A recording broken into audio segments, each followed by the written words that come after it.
Hello मेरे प्यारे बच्चों, कैसे हैं आप लोग। चलिए, तो जैसा कि आपको पता है कि इस सत्र में सरकारी वैकेंसियों की संख्या लगातार विज्ञापन आते जा रहे हैं और उसी क्रम में हम आपके लिए एक स्पेशल सामान्य अध्ययन जनरल स्टडीज का बैच लेकर आए हैं और जिसमें सबसे पहले हम जो आरंभ कर रहे हैं वो हिस्ट्री से कर रहे हैं, इतिहास से कर रहे हैं। और जैसा कि आपको पता है, इतिहास एक ऐसा विषय है जिसके प्रश्न आपकी किसी भी प्रतियोगी परीक्षाओं में बार बार पूछे जाते हैं।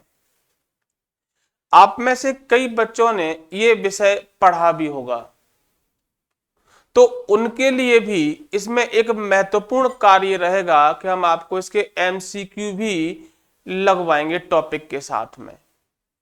इसमें हमारा प्लान ये है कि पहले इस सब्जेक्ट के एक एक टॉपिक को डिस्क्राइब किया जाएगा और उसके साथ ही उस टॉपिक से बनने वाले बहुत सारे प्रश्नों को हल कराया जाएगा। इसमें वो प्रश्न भी होंगे जो आपकी पिछली किन्हीं भी प्रतियोगी परीक्षाओं में आ चुके हैं। बहुत सारे बच्चे बहुत अच्छी तैयारी करते हैं लेकिन वो एमसीक्यू नहीं लगाते,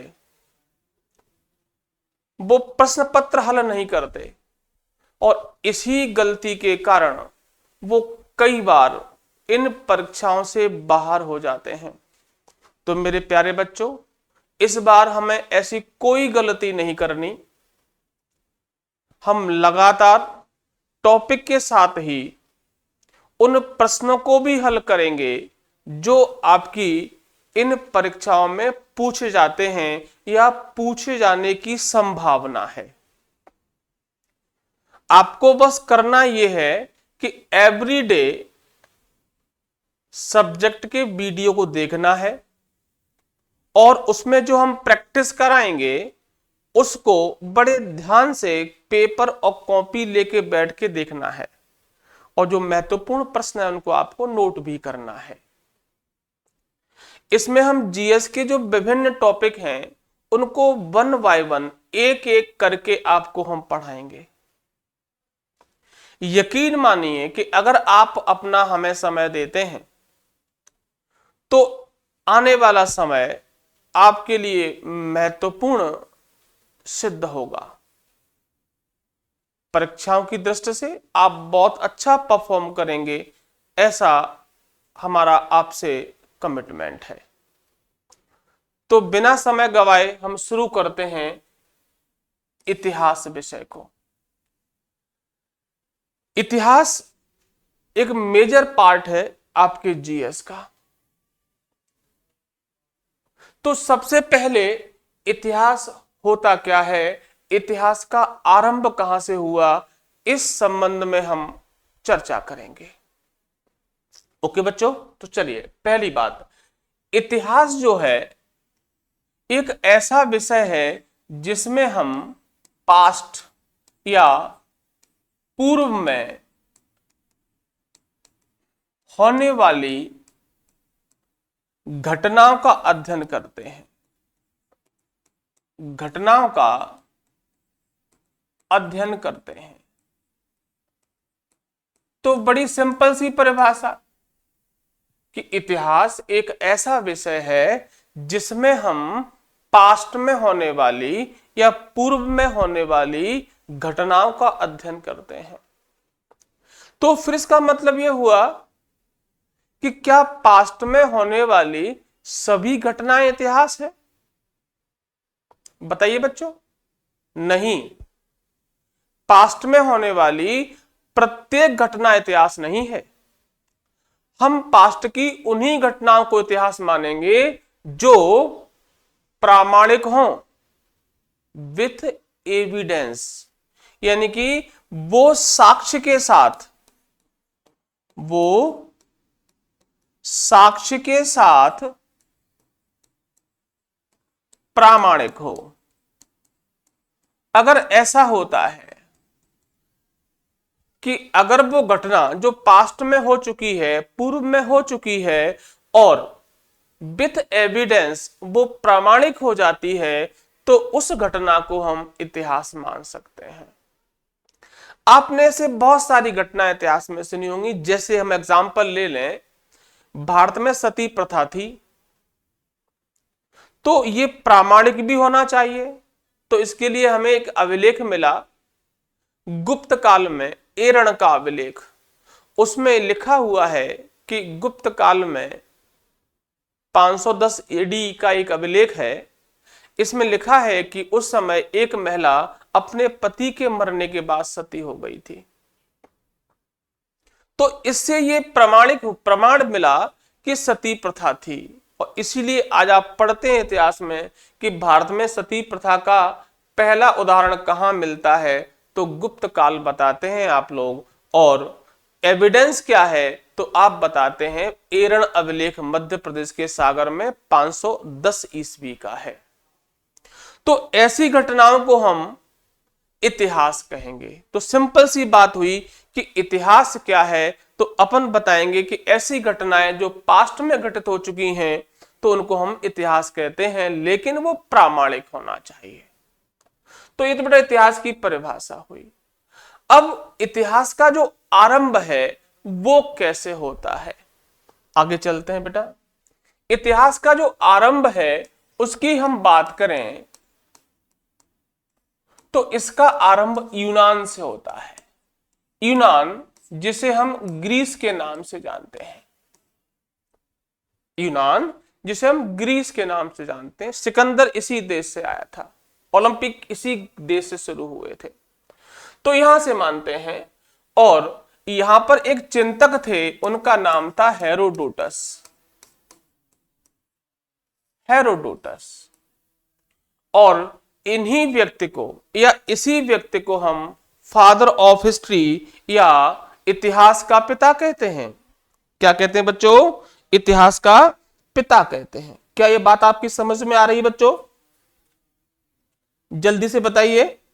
इसी व्यक्ति को हम इतिहास का पिता कहते हैं। और इसने किताब लिखी, नाम था हिस्टोरिका। क्या नाम था? हिस्टोरिका इस पुस्तक का नाम था। और जो है ये लिखी किसने थी बेटा? हेरोडोटस ने लिखी थी। इस पुस्तक का नाम जो है, बात समझ में आ गई है? तो हेरोडोटस बेटा कौन हुए? Father of history.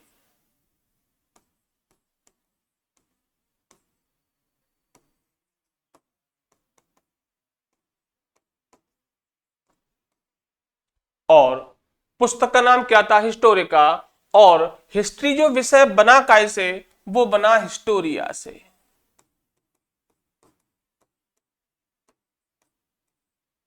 ओके, ये भी ग्रीस या यूनानी शब्द है। क्या ये बात आपकी समझ में आ गई है? तो हिस्ट्री क्या है? हिस्ट्री का जनक कौन है? हेरोडोटस। और हेरोडोटस की पुस्तक का नाम क्या था? तो इनकी एक बुक थी, इसका नाम था हिस्टोरिका। क्लियर है? तो हम यहां दो चीजें पढ़े, इतिहास क्या है और इतिहास के जनक कौन है। क्या ये बच्चों आपकी बात समझ में आ गई है? यहां तक किसी को दिक्कत है बच्चों? आगे चलें, चलिए आगे चलते हैं। अब जो इतिहास विषय है, इस चूंकि बहुत बड़ा सब्जेक्ट है इतिहास, तो इसका जो क्लासिफिकेशन किया गया है वो किस प्रकार किया गया है? ब्रांचेस ऑफ हिस्ट्री या क्लासिफिकेशन ऑफ हिस्ट्री। तो इसके 3 पार्ट हैं। पहला पार्ट है प्राचीन काल, जिसे हम बोलेंगे एसेंट इंडिया। और दूसरा है मिडेवल इंडिया, मध्यकाल। और तीसरा पार्ट आप पढ़ते हैं जिसे हम आधुनिक काल के नाम से जानते हैं। ओके, क्या कहते हैं? आधुनिक काल, मॉडर्न इंडिया। तो तीन पार्ट इसके हुए, एसेंट इंडिया, मिडेबल इंडिया और आपका मॉडर्न इंडिया। यहां तक सबको बात समझ में आ रही है बच्चों? जल्दी से बताइए बेटा, कमेंट करके बताइए सब बच्चों, क्या इतनी सी बात आपकी समझ में आ रही है? जल्दी से बोलिए। चलिए तो आगे चलते हैं। तो प्राचीन काल, मध्यकाल और आधुनिक काल।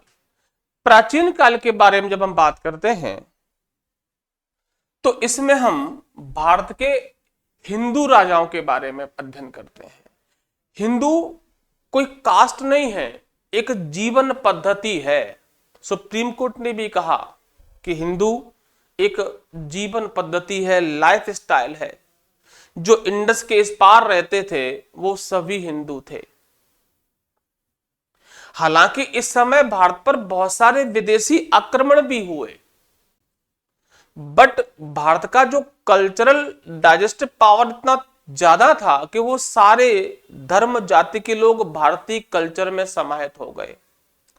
आपने पढ़ा होगा एसेंट इंडिया, प्राचीन काल में शक, हूण, कुषाण, यवन, कितने लोगों ने भारत में आक्रमण किए, लेकिन वो भारतीय कल्चर को अडॉप्ट कर लिए। आपने सुना होगा रुद्रदामन शक वंश का शासक था, इसने भारतीय संस्कृति को अपनाया। आपको जानकर आश्चर्य होगा कि भारत का पहला संस्कृत अभिलेख रुद्रदामन का ही है, जूनागढ़ अभिलेख। इसके अलावा हूण, जिन्होंने भारत में शैव धर्म को अपनाया, जैन धर्म को अपनाया, मेहरकुल, तोरमण। तो इसलिए हम कहते हैं कि प्राचीन काल का जो इतिहास है भारत का, वो हिंदू राजाओं का इतिहास है। जब मेडिवल पीरियड शुरू होता है, राजपूत काल के समय या राजपूत काल में जब भारत पर मुस्लिम आक्रमण शुरू हुए, राजपूत काल में जब मुस्लिम आक्रमण भारत में शुरू हुए, तब से मेडिवल पीरियड माना जाता है, तब से शुरू होता है मेडिवल पीरियड। तो 712 में पहला मुस्लिम आक्रमण भारत में शुरू हुआ था और यह संक्रमण काल रहा भारत का। और 1206 में भारत में मुस्लिम एम्पायर की स्थापना हो गई और इसका जो टाइमिंग है 1707 तक माना जाता है। यह संक्रमण काल और 1206 से 1707 तक का जो टाइमिंग है वो मिडिवल पीरियड है। और जैसे ही 3 मार्च 1707 को अंतिम महान मुगल बादशाह, अंतिम मुगल बादशाह नहीं, अंतिम महान मुगल बादशाह औरंगजेब की डेथ होती है औरंगाबाद, महाराष्ट्र, दौलताबाद में, और महान मुगलों का समय समाप्त हो जाता है। औरंगजेब महान मुगलों में 6वें नंबर पर था। बाबर, हुमायूं, अकबर, जहांगीर, शाहजहां और औरंगजेब। हालांकि औरंगजेब के बाद भी 11 मुगल बादशाह हुए, बट वो कमजोर थे। महान मुगल केवल 6 ही रहे। तो औरंगजेब की मृत्यु के बाद आधुनिक काल का आरंभ होता है और फिर भारत में यूरोपियन लोग आते हैं, वहां से मॉडर्न इंडिया शुरू होता है। क्या मैं अपनी बात आपको समझा पा रहा हूं? कुछ समझ में आपको आ रहा है? अगर समझ में आ रहा है तो कमेंट करके बताएं कि हाँ सर सही चल रहा है, क्योंकि ये सारा प्रयोजन आपको समझाने के लिए है।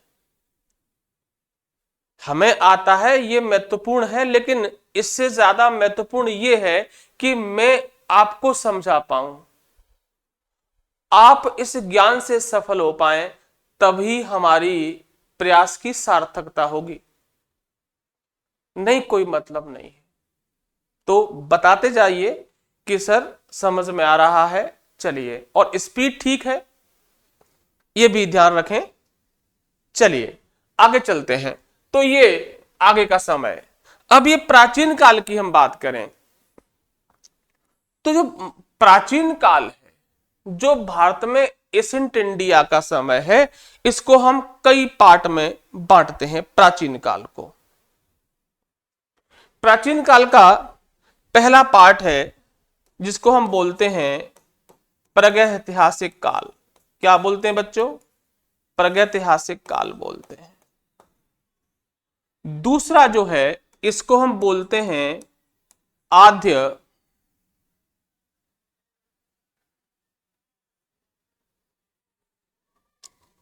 इसको हम बोलते हैं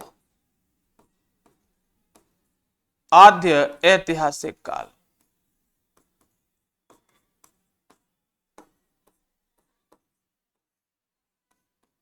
और तीसरा पार्ट है ऐतिहासिक काल।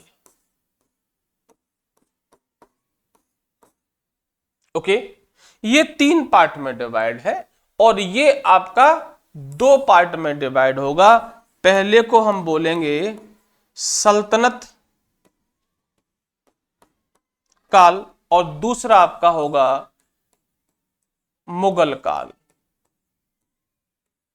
जो सल्तनत काल होगा वो 1206 से 1526 तक का समय होगा और ये 1526 से 1707 तक का समय होगा। 1707 के बाद आधुनिक काल शुरू हो जाएगा। इसमें पुर्तगीज, डच, अंग्रेज, फ्रांसीसी ये लोग आएंगे और भारत में सत्ता के लिए संघर्ष शुरू होगा, जिसमें फाइनली अंग्रेज विजयी होंगे, व्हाइट मैन बर्डन, और भारत को वो गुलाम बना लेंगे। फिर महात्मा गांधी के नेतृत्व में हम नेशनल मूवमेंट करेंगे और भारत को 15 अगस्त 47 को विभाजित आजादी प्राप्त होगी। तो ये आधुनिक काल की बात करेंगे। इसमें ये 2 पार्ट में डिवाइड होगा, सल्तनत और मुगल काल। सल्तनत पीरियड की भी हम बात करें तो ये 5 पार्ट में डिवाइड है। पहला आपका गुलाम वंश कहते हैं इसको, क्योंकि इसमें जितने भी राजा हुए वो खरीदे गए थे, एक के बाद एक गुलाम थे, तो इनको हम गुलाम वंश या ममलूक वंश के नाम से भी जानते हैं। 1206 से 1290 का जो समय है वो इनके खाते में जाता है। इसके बाद जो दूसरा पार्ट है वो खलजी वंश है।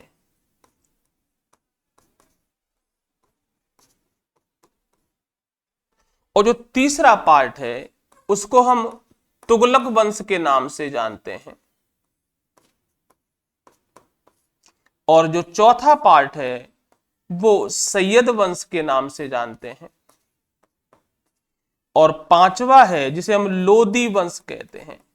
लोधी, LODI, लोधी, LODHI नहीं, लोधी। वो लोधी राजपूत होते हैं, ये लोधी मुस्लिम है, अफगान।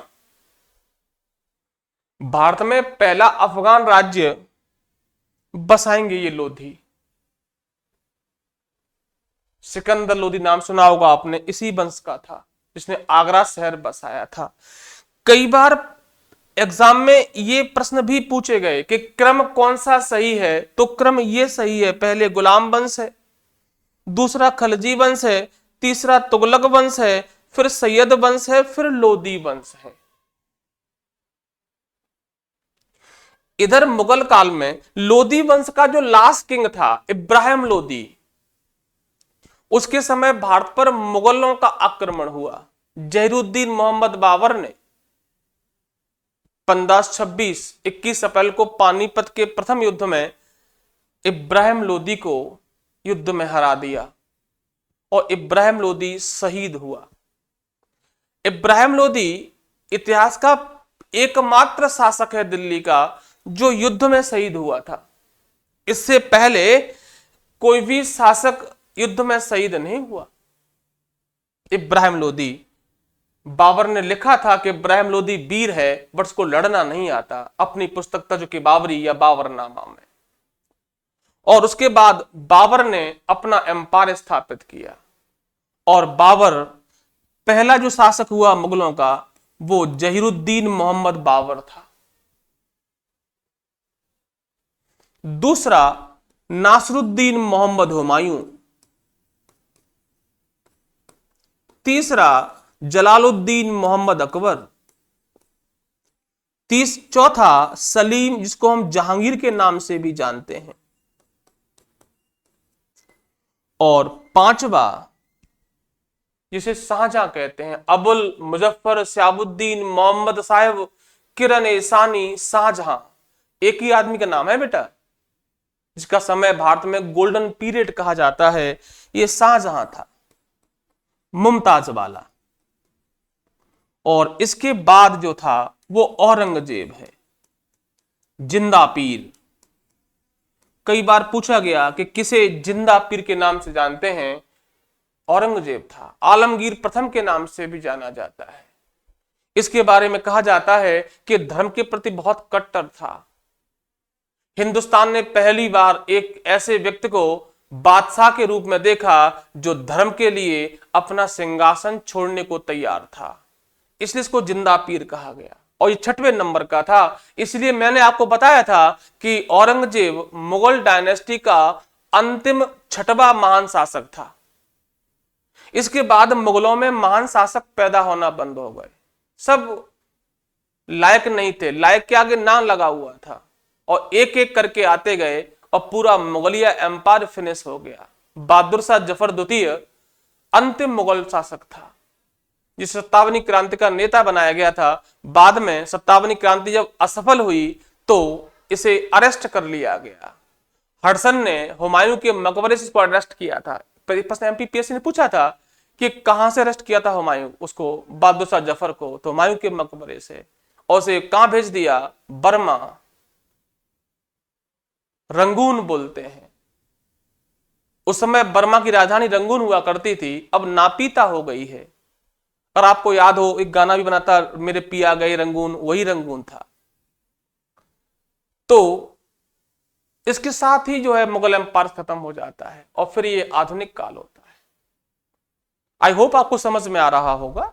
अब हम इधर आ जाते हैं। तो प्राचीन काल के 3 पार्ट किए अपन ने, प्रागैतिहासिक काल, आद्यैतिहासिक काल और ऐतिहासिक काल। इनकी क्या विशेषता है ये भी हम जानते हैं। हम प्रागैतिहासिक काल की बात करते हैं, पोस्ट हिस्टोरिक काल एज की बात करते हैं, तो इस समय लोगों को लिपि का ज्ञान नहीं था, लोग लिखना नहीं जानते थे। प्रागैतिहासिक काल की बात कर रहे हैं, इसमें लोगों को लिपि का ज्ञान नहीं था। आध्यात्मिक काल में लिपि का ज्ञान नहीं है। यहां पर लिपि का ज्ञान तो था, लेकिन इनकी लिपि को हम आज तक नहीं पढ़ पाए हैं। कृतिग्राफक, भावचित्रात्मक लिपि थी इनकी, इनकी लिपि को हम आज तक पढ़ ही नहीं पाए। और तीसरा ऐतिहासिक काल, इन लोगों के पास लिपि थी और इसका हमें ज्ञान भी है, ये हम पढ़ भी चुके हैं। तो प्राचीन काल को अपन ने 3 पार्ट में डिवाइड किया, एक प्रागैतिहासिक काल, एक आद्यैतिहासिक काल और एक ऐतिहासिक काल।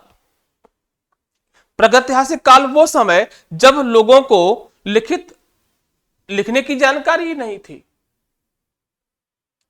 और आद्य ऐतिहासिक काल वो जिसमें लिखने की जानकारी तो थी, लेखन शैली तो आती थी, बट उनकी लिपि को हम आज तक नहीं पढ़ पाए हैं। जैसे इंडस वैली की लिपि हम आज तक नहीं पढ़ पाए हैं। ये लिपि कैसी थी, भाव चित्रात्मक, क्रिटिग्राफिक। और ऐतिहासिक काल की बात करें तो यहां पर लोगों को लिखने का ज्ञान भी था और उस लिपि को हमने पढ़ भी लिया है। वैदिक एज का समय है ये। तो क्या इतनी सी बातें मैं आपको समझा पाया हूं बच्चों? जल्दी से बताइए। चलिए आगे चलते हैं। अब इसके बाद हम आगे बात करें तो ऐतिहासिक काल को हम फिर कई पार्टों में बांट सकते हैं। एक पार्ट है जिसको हम बोलते हैं पाषाण काल, स्टोन एज। क्या बोलते हैं? Stone age. और फिर है ताम्र एज, फिर है आयरन एज। यानी कि ऐसे लगातार युग विकास होता जा रहा है। जैसे 4G से अब 5G आ गया, ऐसे ही पहले हम पत्थरों का प्रयोग करते थे, फिर तांबे का प्रयोग किए। कई बार आपसे प्रश्न पूछा गया है कि भारत में मनुष्यों द्वारा प्रयोग की जाने वाली पहली धातु कौन सी थी? तो अपन बताते हैं ताम्र, तांबा। और उस समय तांबे के लिए सबसे विख्यात खदान थी राजस्थान की खेतड़ी वाली। अभी भी खेतड़ी कॉपर माइंस के लिए पूरे देश में विख्यात है। तो पाषाण काल, फिर ताम्र काल और फिर लौह काल। तो बात समझ में आ रही है कि प्राचीन काल को पहले हमने 3 पार्ट में डिवाइड किया, प्रागैतिहासिक काल, फिर आद्य ऐतिहासिक काल, फिर ऐतिहासिक काल। अब प्रागैतिहासिक काल क्या होगा? ऐसा समय जिसमें लोगों को लिपि का ज्ञान नहीं था। दूसरा आद्य ऐतिहासिक काल, जिसमें लिपि का ज्ञान था बट उस लिपि को हम पढ़ नहीं पाए हैं। और लिपि कैसी थी? क्रिटिग्राफिक, भाव चित्रात्मक। और इसके बाद ऐतिहासिक काल, इस समय लोगों को लिपि का ज्ञान भी था और उसको हम पढ़ भी पाए। अब इसके बाद प्राचीन काल में पाषाण काल के भी बहुत सारे पार्ट हैं। पुरा पाषाण काल, मध्य पाषाण काल, नव पाषाण काल और ताम्र पाषाण काल। इन चरणों में क्या क्या इतिहास की विशेषताएं डेवलप हुई? कई बार आपसे प्रश्न पूछा गया कि आग का आविष्कार कब हुआ, कृषि का आविष्कार कब हुआ, या स्थायी निवास का शुरुआत कब से हुआ, पहिए का आविष्कार किस एज में हुआ। तो ऐसे बहुत सारे प्रश्न बनते हैं इन टॉपिक से। और फिर इसके बाद इंडस वैली, सिंधु घाटी की सभ्यता का अध्ययन करेंगे। तो जैसा कि मैंने आपको बताया कि एक टॉपिक और उसके प्रश्न आंसर, उसके एमसीक्यू, जिससे आपकी जो छोटी छोटी अशुद्धियां हैं, जो आपकी माइनर मिस्टेक्स हैं, जिनकी वजह से आपके एग्जाम अभी तक रुकते रहे, अब ऐसा नहीं होगा। लेकिन उसके लिए तुम्हें भी मेहनत करनी पड़ेगी, केवल मैं मेहनत नहीं करूंगा। एवरीडे प्रयास करें कि लाइव क्लास में बैठें, आंसर दें और पूरी डेडिकेशन साथ में तैयारी करें। यकीन मानिए हम आपको वहां तक ले जाएंगे जहां लोग सफल हो जाते हैं। ये इसके बाद हम भारतीय इतिहास के स्रोत क्या हैं, इनके बारे में चर्चा करेंगे। जैसे स्रोत, एक साहित्यिक स्रोत होते हैं और एक पुरातात्विक स्रोत होते हैं। आगे हम बात करते हैं। इतिहास के बारे में जानकारी के साधन क्या क्या हैं, इन्हें हम सोर्स बोलते हैं, सोर्स ऑफ इंडियन हिस्ट्री। भारतीय इतिहास के बारे में हम जानकारी कहां कहां से प्राप्त कर सकते हैं? तो ये 2 तरह के स्रोत होंगे। पहले एक तो ये स्रोत होंगे जिनको हम बोलते हैं पुरातात्विक स्रोत।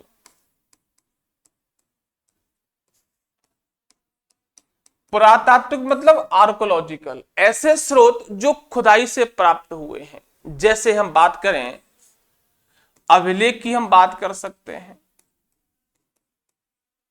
इंस्क्रिप्शन बोलते हैं। शिलालेख की हम बात कर सकते हैं।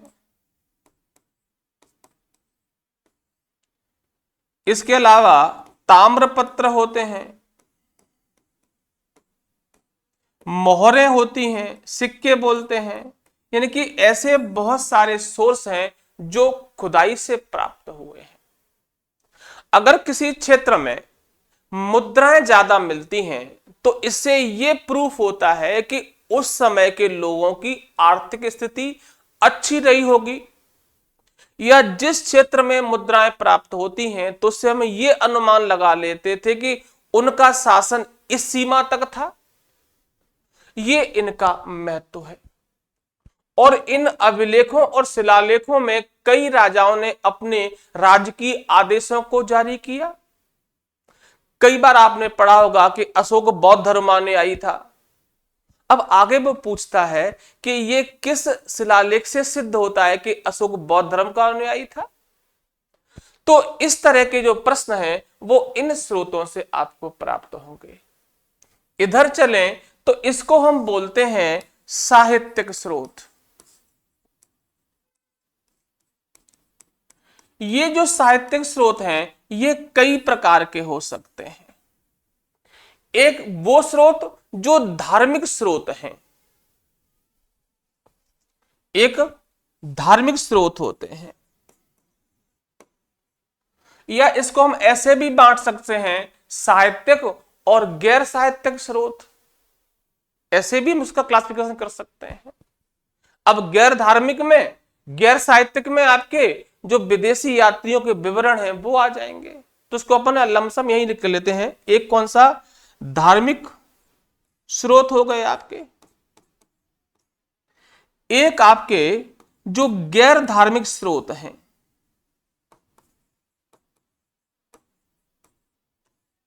यानी कि ऐसे स्रोत जैसे चाणक्य का अर्थशास्त्र, ये धर्म की पुस्तक नहीं है। या धार्मिक में आपका जो ब्राह्मण ग्रंथ है ये शामिल कर लेंगे हम, ब्राह्मण साहित्य। दूसरा, जैन धर्म के संबंध जो पुस्तकें हैं उनको हम शामिल कर लेंगे यहां पर। और बौद्ध धर्म से संबंधित जो पुस्तकें हैं, क्योंकि इन पुस्तकों में भी हमें भारतीय इतिहास के बारे में जानकारी प्राप्त होती है। ऐसे फिर गैर धार्मिक साहित्य, जैसे अभी हम बोले अर्थशास्त्र, इस तरह की जो पुस्तकें हैं वो धर्म से संबंधित नहीं है। और एक विदेशी यात्रियों के विवरण। बहुत सारे विदेशी यात्री भारत में यात्रा किए, जैसे मैगस्थनीज। मैगस्थनीज ने भारत के बारे में बहुत सारा लिखा। मैगस्थनीज लिखता है कि भारत में 7 जातियां रहती थी, यहां अकाल नहीं पड़ते, पांड्य राज्य मोतियों के लिए प्रसिद्ध है। वो भारतीय देवताओं को हेराक्लीस इस तरह के नाम देता है। और बहुत सारे यूनान के, ईरान के यात्री भारत में आए जिन्होंने भारत के बारे में लिखा। तो इस तरह हमें जानकारी प्राप्त होगी। तो आई होप इतिहास क्या होता है, इतिहास के जनक कौन है, इतिहास का जो क्लासिफिकेशन भारत में किया गया है 3 पार्ट में किया गया है, उसमें हम कहां से क्या पढ़ते हैं, ये एक सीक्वेंस आपका बन गया होगा। तो इसमें से हम कल पहला चैप्टर उठाएंगे। उस पहले चैप्टर को आपको हम पूरा समझाएंगे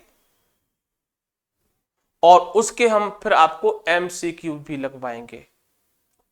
तो आप सभी बच्चे प्राचीन भारत के इतिहास का पहला चैप्टर पढ़ के आए और बिल्कुल तैयार होके आए और एक कॉपी और कलम लेकर हमारे साथ समय स्पेंड करें। यकीन मानिए बहुत कुछ बेहतर होगा। और अगर इस वीडियो से आपको लेस मात्र भी ज्ञान प्राप्त होता है तो इसे शेयर करें और सब्सक्राइब भी करें और बेल आइकॉन दबाना बिल्कुल ना भूलें, जिससे आपको आपके सब्जेक्ट से संबंधित महत्वपूर्ण जानकारियां आपको प्राप्त होंगी। इस चैनल पर बहुत सारे वीडियो पड़े हुए हैं, वो भी आप जाके देख सकते हैं प्ले स्टोर से। ठीक है, तो चलिए बेटा, कल मिलते हैं अपन पहले टॉपिक के साथ में। तो आप तैयार होकर आइए। धन्यवाद। जय श्री राम।